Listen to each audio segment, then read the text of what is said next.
நமசிவாய. பக்தர் கோடி அனைவருக்கும் என் பணிவான வணக்கம். இப்போ நம்ம ஆசைப்பட வேண்டும்.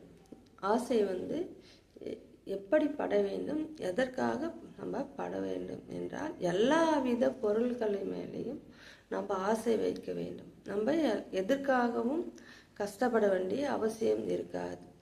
இப்போ ஆசை இல்லாமலும் இருக்க வேண்டாம்.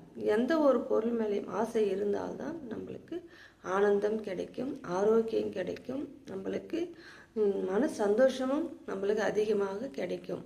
அதனால் ஒரு விஷயங்கள் மேலேயும் நம்ம செய்யும்போது ஆசை வைக்க வேண்டும். நம்மளுக்கு இறைவன் எவ்வளவோ ஒரு சந்தோஷத்தை கொடுத்துருக்கிறார், எவ்வளோ ஒரு இயற்கையை கொடுத்துருக்கிறார். அப்போ நம்ம நிறைய ஆசை வைக்க வேண்டும். எந்தெந்த விஷயங்களுக்கு ஆசை வைக்க வேண்டும் என்று அந்தந்த விஷயங்களுக்கெல்லாம் நம்ம ஆசை வைக்க வேண்டும். தேவையில்லாத விஷயங்கள் மேல் ஆசை வைக்க கூடாது. அப்படி இருந்தாலே நம்மளுக்கு இறைவன் நம்மளுக்கு நல்ல ஒரு வழிகாட்டியாகவும் வழி நடத்தி வைப்பார்.